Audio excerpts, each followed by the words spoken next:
Type Podcast.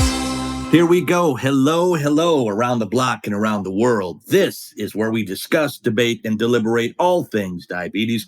Representing type 2, my name is Dobie Maxwell. Representing type 1, the vivacious, effervescent, and always in the know, Sami Parker. Sami, what shakes in your world, young lady? Nothing much. I'm feeling alive, better than ever.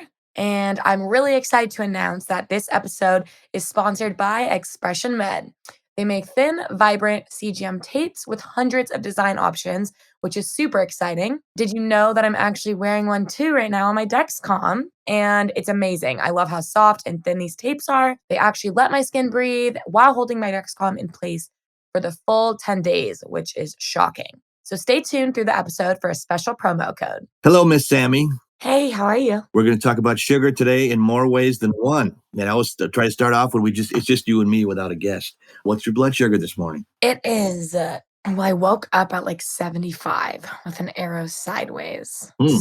But now I ate. And so now I'm climbing up a little. Do you feel it? Do you feel good or bad? I'm feeling in between right now. But I'm feeling good for the most part. It's our producer, Elizabeth, came up with the term, a positive peppy pally. Her and her friend were in a stressful situation. And sometimes... Positive peppy pally. Positive peppy pally. That's kind of cute and nice. Maybe we can make some T-shirts and donate the money to charity or something like that. My point is, diabetes can be extra stressful getting it, whether you're type 1 or type 2.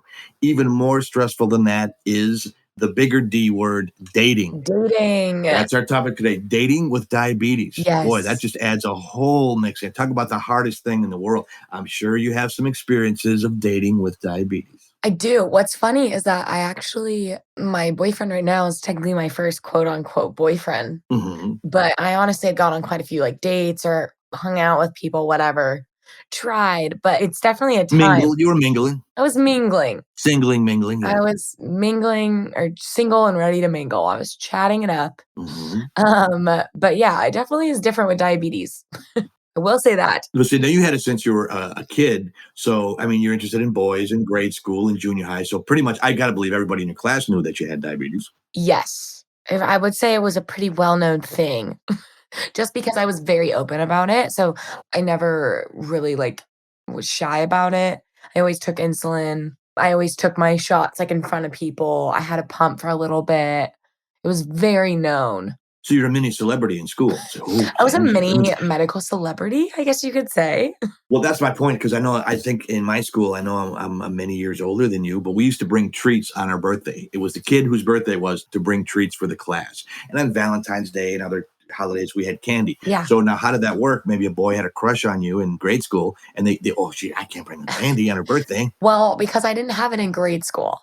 So because I was 12, so I got it in middle school. Middle school, even worse, because you're more awkward, dating age. Well, middle school was funny because I am the youngest out of my entire family. To me, I was dating just, I think I viewed it so much as whoever I was dating, it was a joke because I was so young that I would be it's not worth dating somebody right now because I know from seeing everybody older than me that it was a joke. Right, but you got a crush on somebody. You want to kind of hang out, find out what they're about. Oh, yeah, that's fair.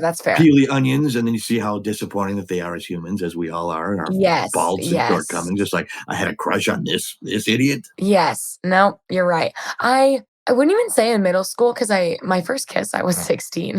So, all right. 15, 16. I'm still waiting for mine, so I'm crossing my fingers. Yeah. So I didn't really deal with even the awkwardness of actually physically having it until later on. Mm-hmm. Do you have a story? Any stories with it? Well, not necessarily diabetes stories, but I've had so many bad date stories. I think whether you're diabetic or not, the stressfulness of it is just it can be comedy when it's not you. Yes. And I'm thinking, I was always one, even before the dating sites. If I like somebody, I would, let's maybe mingle. My grandpa was, if you like a girl, call her up 3 times. If she says she goes out with you and she doesn't after 3 times, she's not going to ever go out with you. So call somebody else. So I always try to say, and she said, and another one, my grandpa was so wise, and through our show, I'll be giving so many of his tips. He said, take a girl out to lunch. That way, if there's an out. If she doesn't like you, if you don't like her, lunch is easy. There's no pressure. And then if you like each other, that's the first step To and dinner, go yes. more than that. So I had a first date and it went really well. I didn't ask her out to lunch. We went to dinner and things went that I got back to her apartment and, I was working my comedy magic and it was just really clicking and everything was going good. All of a sudden, ding dong, out of the blue, she looks at me. Who could that be? Late at night. It was her brother. Oh, Dobie, this is my brother. What are you doing here? Oh, hi, Dobie. I'm sorry to break the news to you, but mom died today. On your He first date. told his sister their mother died. So end of Oh my date, God. end of romance, end of excitement, end of story. How old were you? I was in my 30s, I bet. Oh, I would have literally been like, It's like I invested a nice dinner here. I'm expecting some how can I say, intimate time. that's yeah, you were ready to go. And then that's that's like a bomb dropping. I was ready to rock. And I know that's not right. You just because you invest dinner, but but things were going really well. And I had known her and, you flirt and you come up with enough guts to ask her out. We went out, nice dinner and everything's going exactly how it's supposed. Ding dong. That's it. Boom. Oh, that's terrible. That's terrible. Do you have one? We can ping pong these. I can do bad date stories all night long. So. Yeah, I have a good one. So this wasn't like a date. This was like the typical like, I mean, he'll never be listening to this, so it doesn't We matter. don't know But that. I was I was like in college and it wasn't like a date. Like it was just, I mean, I'm really gonna just be explicit here with it. We were hanging out and I mean, I'm a nice girl, so not even in this way, but he was staying over in my dorm and I had my pump at the time, but with the pump, like none of my sweats had a clip. Okay. Like for the pump. Right. So I was like, okay, I can't even, and like we were legitimately like sleeping, but like it was like my pump would just have to be laying on the bed with me. And I was like, okay, this is like kind of weird. And I don't care, but I was like, I can't just have it like floating around. So I'm like, I guess I'll wear my leggings that have a pocket. And I had my leggings on that had a pocket that I would use for my pump. And I mean, like, you're trying to be like cute, like, right. Like comfies. But meanwhile, like, I can't be because I'm like, I have my pump on me. I have my glucose monitor. Like, so many things were going wrong with this. And I was like, oh my God. I was like, this is terrible. And then he was like, are you not going to get, I remember, are you not going to get in your PJs? And I was like, no. And I don't know why, but I was like, no. He was like a year older and like everybody looked at him as like being the cute guy. So I was like, no, I'm just going to stay in my leggings. And I was like in my leggings and my like workout top. And I remember he was just like looking like so confused. Like, why won't she just get comfy? And I was like, yeah, no, it's fine. Like trying to play the like, I'm cool, it's cool vibe. Did he know you were diabetic? He knew I was diabetic, but like he didn't really know what that meant. Like he didn't care. And I was just like, oh my God. I was like, this is so awkward. Yeah. Couldn't play the D card back then because if someone else has it, I almost recommend if you date somebody with diabetes, they you're having low blood sugar. Okay, I get that. Try to explain that to a quote unquote civilian. Yeah. They stare at you. Yes, they don't understand it. Okay, do you have another one? I have plenty, but here's one that really stands out. I worked at a mall when I was first starting in comedy. They don't have too many malls anymore. I know they're kind of going by the wayside, but they did. And I worked at a department store and there was 7 floors. It was downtown Milwaukee where I grew up. And I would do comedy at night at the comedy club. And during the day, I worked at the department store. So I had to dress nice to work at the department store. And I got half off because I worked there. So I looked good at the time. It was the 80s then. So I was, 80s with a skinny tie and sport coats and everything like that and spiked hair. And I was called a flyer. And the flyer goes to different departments when people get sick and fill in. And I was probably 23 or 24. And I was just college-age women in Milwaukee at 7 floors in every department. If I take a break, if I would go to lunch, I could have 5 of the hottest women in the store. Hey, want to go? Oh, Dobie's, yeah, he's fun. Let's go out there. So, I mean, it's one of those things where I didn't know what I had at the time. I knew so many gorgeous women. I like women. I like people. But I treat women with respect. I enjoy them. So all the guys, there's like 5 guys that weren't gay. The gay guys, they did their thing. Yes. But I was a straight guy with all these beautiful women. And I wore glasses off stage. And there was an eye place, an optical place in the mall. And there was this woman she was the one I had to have. I've got 50 gorgeous women I work with. I can go out to lunch anytime. But you wanted the one. I wanted her. I'm not going to say her name because she might be watching too. And one thing led to another. And she had just the good genetics. Her older sister posed naked in Penthouse magazine. Oh, wow. And she was better looking than her sister. Oh, wow. Okay. And I ran my magic and I worked at, oh, you're a comedian. It'll be so much fun. And I think, oh, this is going to happen. It's going to work. So what happened? I knew a guy that was a local weatherman. This has a point. This story has a Okay. point. Local weatherman in Milwaukee. And he said, hey, I've got Milwaukee Brewers baseball tickets. The station gave them to me. It's absolutely in the front row right behind the catcher. And I've always been a huge sports fan just to go to that alone. So I went to this girl and I said, I've got Brewer tickets right in the first row. Would you like to go? Oh, I'd love to go. I love baseball. Blah, blah, blah. So I'm thinking, oh, this is the best thing. So I go to her house, ring the doorbell. Her mom comes to the door. You're taking so-and-so out? Yes, I am. And she looked at me and just went, be careful and take care of her. And she just had this concerned look on her face. So I was probably 23, 24 at the time. Yeah. I think she was 19 or 20, just a couple years younger than me. So the drinking age is 21. So we get in the car, dressed up, going to go to the game. She said, do you mind if I have a beer?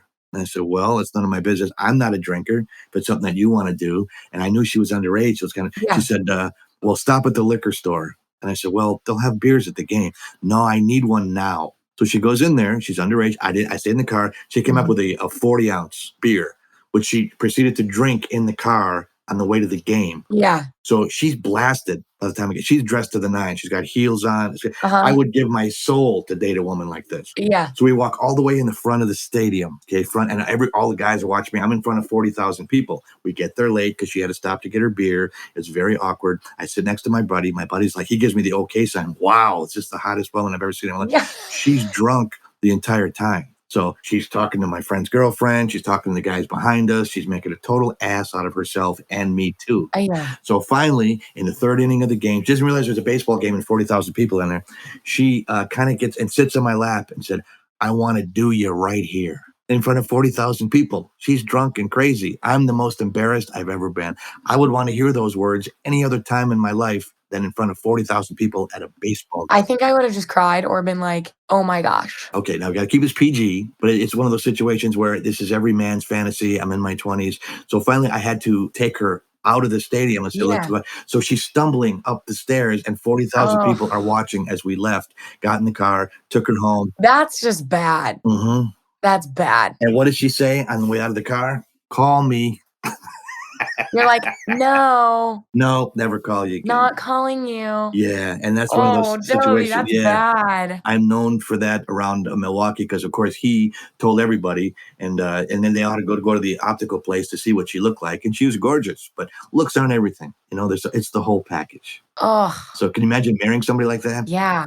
That's bad. That's bad news, and I know. Sorry to have to go there. Bad news. That's a true story. Now, do you have another one? That's hard to top that one. Yeah, I do. That's a pretty bad. Okay. I know I do have another one. So this one's pretty classic. So again, I had like a pump for this period of time. Mm-hmm. And the noise of it is really loud. Mm-hmm. So this kind of happened like multiple times. But like when somebody would feel like an infusion set, the infusion set's like on your upper hip. So like depending on what kind of pants I wore, it was either out or not. So like no matter what, if a guy's like going to kiss you and they like if they grab the cord or they pull the cord, yeah, sure. and you're not comfortable with them to be like, oh, that's my night. Like, which I didn't care. Like I was never embarrassed by it, but like it definitely makes it awkward when you're trying to like in your 20s, trying to be like fun, whatever. And I was like, oh, like literally pulling the cord. And I was like, that's my pump cord. Like, ow. And he's like, oh, sorry. And like, they automatically are like, oh my God, what is this? Like robot. Like they look at it like it's a robotic device. It's a cyber chick. Like, no, I'm sorry. I was like, I'm diabetic. Like it's the thing. And he's like, no, I know you're diabetic, but what is that? I was like, it's like in my skin. He's like, wait, what? And then I was like, yeah, sorry. And I was just like, and I didn't like feel embarrassed, but I was just like, this is like uncomfortable because we're not close enough. And really like he wasn't somebody I would have dated because he was a little like douchey. A little creepy. Yeah. And I was like, oh, like just so the amount of awkward times like that happened with the pump, like regardless, because it just makes it uncomfortable because you have to like make sure they're aware of where it's at, have to like go around it. It's just different than like an unnatural organic like way of like kissing somebody or something. You don't picture Adam and Eve doing that, No. They're in the Garden of Eden and then Eve, I got my pump, I can't. Yeah. So it was like, I was like, this is going to be interesting. But the time I had a really funny one was I was at this concert and it was the same time that I was going to talk about probably on an episode of my pump failing. But the whole time, like, we're all in this club dash concert. And this guy from my school was like, I mean, I knew of him, but he like kept trying to like come over, somehow managed to end up like close behind me. And I was like, okay, like this just was not the vibe. But I was like, I Mhm. don't know how to like we're all too close to even like get your space. Sure. So he's like really consciously trying to dance. Well, obviously my pump again is on me in the front. And I'll never forget this. I was laughing so hard because I was trying to get out, like, I was trying to get out of the scenario as best I could, but I couldn't. And he kept trying to, like, be the, like, sly, "Let me slide down, give her a kiss," like, type vibe. And I was Mhm. like, "No, no." And he finally was like, "Is that a pump or something?" And I was like, Yeah, I'm diabetic. Gotta go." And I was like, "Yeah, having some difficulties with blood sugars." And I just left. I literally, like, scurried You out. played the D card before you even know what that was. Yes, and I was like, yeah, blood sugars, because I was so, like, disturbed, Mhm. and I was like, "Yeah, don't think this is gonna work," and and we were, like, all, like, so close together, but that was a tragic one. Wouldn't it be funny if you could have it make a noise? So if you didn't like somebody, it's like, "Rrr," you got close to, oh, Oh, sorry, yeah, buddy, you're the wrong one. yeah, You're not my type. it would be pretty funny. I was literally like, this is not gonna work." I was like, this is just uncomfortable." Well, I think, it's one of those things where, again, diabetes is stressful enough.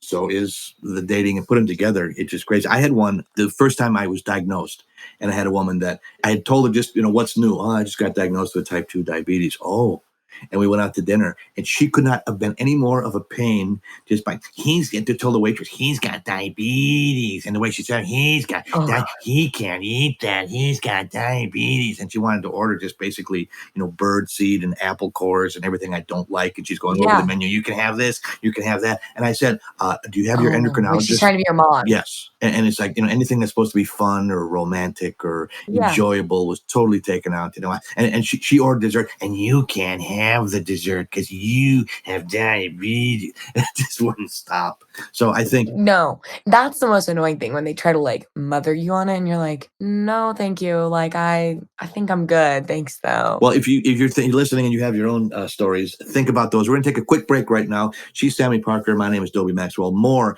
on dating with diabetes on the Just My Type podcast. Coming right back. Have you ever tried customizing your CGM? I'm obsessed with choosing a design that matches my mood, outfit, or even the season. That's why I love Expression Med Tape. With over 200 designs, I can choose between conversation starters, like giraffes with sunglasses, something more sophisticated like black marble, or keep it simple with a blending skin tone. If you haven't browsed through their collections yet, you must. It's like an art gallery of tapes you can wear. You know that Dexcom itch so many of us have experienced? Expression Med's tapes are so great for sensitive skin that they made an underpatch out of their material to help people who became allergic to the Dexcom adhesive. Talk about a brand you can trust, am I right? I'm actually currently wearing the Overcast tie-dye tape. It's been 3 days and the tape is looking so amazing and intact. My favorite part about these tapes is honestly that I don't even notice it's on me, and it's fashionable. Don't wait to try it out for yourself. Go to expressionmed.com and find the tape that fits you. Use JMT15 to get 15% off your first order. Go check it out now. The Diabetes app is an online community platform that was created to help people living with diabetes find support and information in one spot. On the Diabetes app, you can join groups and connect with other people all over the world and find tips that actually make a difference. And now, while you're using the app, you can collect points and earn rewards. Wait, you're confusing me. What do you mean? What I mean is the Diabetes app now gives you points anytime you like, comment, or post. You can collect these points and exchange them for rewards. We're talking promo codes, accessories, and more free gifts. Whoa, I like the sound of that. So you're saying I can earn free rewards just for doing what I already do? That's exactly what I'm saying. Keep using the Diabetes app, connect with others, find tips, and get rewarded for doing so. We are back. It's your podcast date. She is Sami. I am Dobie. We are talking about dating with diabetes, 2 stressful things packed into one event. And I'm so glad to hear your stories from a female point of view, because for guys, we're thinking about it's hard for a guy, it's hard for a woman. Dating is just hard in general. And to pack that with diabetes, I want to give listeners hope that they have a chance to find love and management of their diabetes. No, yeah, it's really, I mean, it's such a difficult thing. Like, My boyfriend now, he's great with it. And the best part about it is I always say, like, when you're dating, well, I guess there's multiple things, but I think it's really important, one, to be like very open about it right from the start because there's no point in being like hush hush about it. Like, it's not going to do you any good. And I know it might be hard to like be open and outgoing with it at first, but regardless, you're going to have to get there. And then the second one is like, there's definitely certain things that, like, my boyfriend sometimes if I say well, my blood sugar is really high, and like he won't register it at first. And I'm like, no, listen, my blood sugar is really high. And then he's like, and he'll be like, oh, okay, okay. But the best part is like I say, the number one thing is that he consciously will like try to make me laugh when they're high or they're low. And like that's all I need. Like I just need to be kept laughing with it because diabetes is so serious at times. There's a fine line between caring and then being so caring that it's like, okay, I don't need you to look at me like I'm a pity party, Right. you know? No, exactly right. Let me ask you this, because I think everybody can relate. When you're dating, it's like you got a poker hand with you Yeah. and you play not necessarily the D card, but any card. And the first thing, what do you say? Where are you from? Yeah. What you do for a living? What your favorite foods are? You go to a restaurant, blah, blah, blah. And where should diabetes be down that batting order that you revealed to somebody? So what's funny is I remember like when I first went on a date with Adam, who's my boyfriend right now, Mhm. like he already knew because I met him in a setting where I had to take insulin. Like I was at my sister's boyfriend's brother's engagement party. So basically my Okay. future brother-in-law's brother's Yeah, engagement party sure. during COVID. That's how me and Adam met. Mhm. So, like, I was sitting at the table with all of them, and, like, I was just taking insulin. So, like, he was the only one I didn't know there. All the rest I knew, and I didn't really care. I was like, "Oh, it's I just met this guy, like, he's really cute," but I was like, "Oh, I have to take insulin. I'm not gonna not take my insulin Right. because Yeah, he is that's huge. monitoring me." So he's like, "What is that?" And I remember I was like, "Oh, I'm diabetic, whatever." So, like, right there, it was like, I already, like, got off the get-go by him knowing. Mhm. Sure. And then I remember though, like people were like, "Oh, well, what did you like lay it all on him?" Like we first went on a hike and then we went on like an actual date. It wasn't so much of like a thought of like I have to lay it on him. It was more just, when you're having like deep conversations and you're talking about what's kind of shaped you to be you and like how you approach life and the way you manage stuff. Like it's kind of one of those things that inevitably it should come up because like no matter what, if you have diabetes, type 1, type 2, gestational, like it makes you grow in a lot of different ways. So it kind of was like something that just naturally came up. But I do think, I don't know, I personally think it's like really important. Like I think it's more important than them knowing your middle name. No, I totally agree. And again, I think how they react to it, like this, the woman we were talking about before the break, she was just crazy about it. She's telling me what I can eat, what I can't eat. I said, look, Yeah. this is a first date. Chances are we're not going to get married. We're not going to have a second date at this particular point. I And know. you drained any bit of fun out of it in the first place. It's a part of life. Just like I think religion, if you drop somebody's religion or a political bent or your sports teams that you Yes. like. But I think diabetes needs to be up there just to say, hey, this is what I have, part of me, like it or don't like it. Yeah, and it's a part of life. Like Adam's contact in my phone, this is hilarious, but like this is an example. He's literally named himself King of the Sugas in my It phone sounds like a rapper. to be like, I'm king of the sugas. Like he says he's the sugar, like he's like, I'm your sugar daddy, like Okay. joking. And like it sounds funny, but like that's part of regular life and it's like funny and fun, but yet like we're very aware I deal with it and stuff. It just kind of like goes along with life. And my favorite thing honestly was like, I remember I said, oh, I think I just was like applauding him one day. Like I was like, just so you know, I hope you know it's really cool. This was like in the beginning of us dating, but I was like, it's really cool that you don't look at it as a hindrance at all. Like you never did. And he was like, "What do you mean? Why would I look at diabetes as like a hindrance?" And I was like, "Well, a lot of guys do." And he's like, "Well, if they do look at it, then they're Pretty self-centered as most. not very nice name." And I was like, "Yes." And I honestly like yeah, I think that cuz now when I think about it and girls are like, "Well, he said it was weird." And I'm like, "Then you need to run." Yeah. Now, let me ask you this. Obviously, you're young and you're a very attractive young lady. Would you consider using a dating site? I wouldn't. To me, I know people do it. I don't have any judgment one way or another. But to me, I want to meet people one on one. And if I can't ask you out or say I like you, then I A don't. dating But site? I'm saying, would you think No. millions of people do? Are there any diabetic sites? I should have looked this up before we did this episode. I don't know. Are there diabetic dating sites? Maybe we should start one. I was just wondering. I don't know. I actually don't know that, but that's actually that's like a really good point. I don't even know, but that actually would be a really smart idea. I will say though, like that might be beneficial because both parties have it.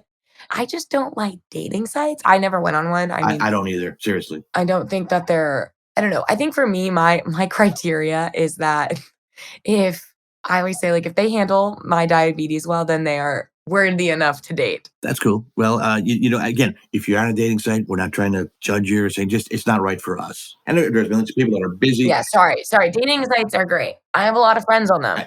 I'm saying, but you're just asking a question. So anyway, we're talking about dating with diabetes. She is Sami. I am Dobie. Do you have any input? We like to hear it. Sami, as always, the time flies by. I love doing these episodes. You have great stories, and I think I have something I'll pat in the weak spots, but there aren't any weak spots. You entertain me today. No, hey, your stories are pretty good. I wish I had that on recording. Mine are off the charts. Whatever the charts are, whatever normal is, I ain't that. And again, if it makes you feel better, that's the whole reason. Entertain, engage, and enlighten. Is that what are 3 E's? Hey, if you're normal, no, wait, what is it? If you're not normal, then you're normal. But if you're Normal people are people you don't know very well. That's what I was told. Yes. We're all dented cans. We're all weirdos. If you're weird, you're normal. But if you're normal, you're weird. Let's celebrate our weirdness. And we have a question in the pod, do we not? Yes. Do you want to ask the question in the pod? I will ask the question in the pod. What is your best dating tip? Yes. I'm interested. I'm gonna take this down myself. Yeah, you got to answer, share, rate, review also the podcast, please. It really helps us out.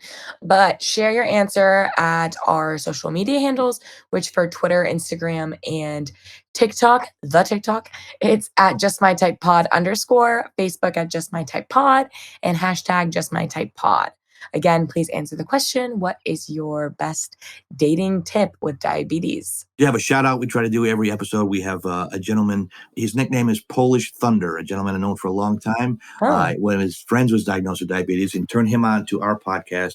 His name is Tim Marzolkowski. That's my good buddy, Polish Thunder, in Akron, Ohio. Hey, Tim. And hi, Tim. He's listening also because our producer, the Polish princess, Elizabeth Warkowecki. I love Polish names. I love to play Scrabble. So her name, Warkowecki, would be 642 points in Scrabble. If you're Polish, we love you. We love you no matter who you are. And we'll put the cherry on the sundae until our next episode. Sami? C'est la vie, baby. This is the Just My Type podcast.